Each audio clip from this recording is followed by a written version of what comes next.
Wilson Kirva, oletko ihan katsojana täällä Kalevan kisoissa vai onko mikä rooli sulla täällä? Joo, olen tässä tosiaan. Kiitos tästä kysymyksestä. Olen mukana tässä positiivisesti niin kannustaa urheilijat sekä toimitsijat, vapaaehtoisia, niin tässä joka on mukana järjestäjät ja sekäkin niin palkintojen jako.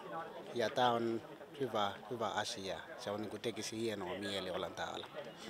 Aiotko olla joka päivä täällä seuraamassa kisoja? Huominen päivähän vielä kilpaillaan. On. Joka päivä ollut täällä perheeni kanssa eilen.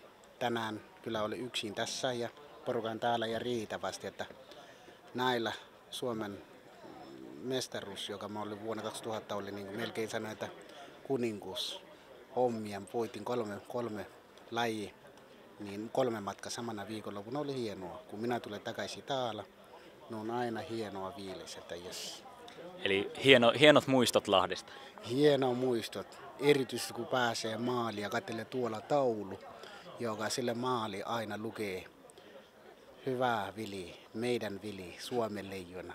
Yes. Aina oli hienoa. Tämä on semmoinen urheilua, joka aina haluaa antaa semmoisia hyviä viesteitä, kannustamisia, innosta nuorisolle lähtee ja tähtää meille kuhuun. Eli tavoitteet ovat korkea, mutta miksi ei?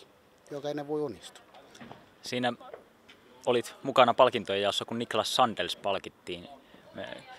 Mitä mieltä tuosta Sandelsin suorituksesta? Olit aikanaan itsekin 800 metrin kovat menijä, niin miten Sandels juuriksi? Kiitos. Sandels on osoittanut tosissaan, että nyt voi pärjää niin semmoinen, niin näin vaikka semmoisia kovia kilpailutasolla. Ja Suomen mestaruus aina se on Suomen mestaruus. Se on yksi niistä, joka menee kirjaimellisesti, niin kuin historiallisesti siinä, että jokainen, joka on voittanut, se on kunnia. Ja toki sanottuna suoraan, niin paikakunnat, ne porukat tulee sieltä, niin se asuinalueiden.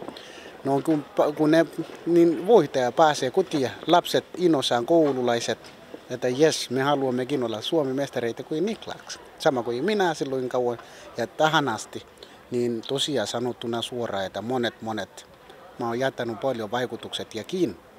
Mestareita aina jättää semmoisia hyviä asioita. Kiitoksia Wilson. Kiitos.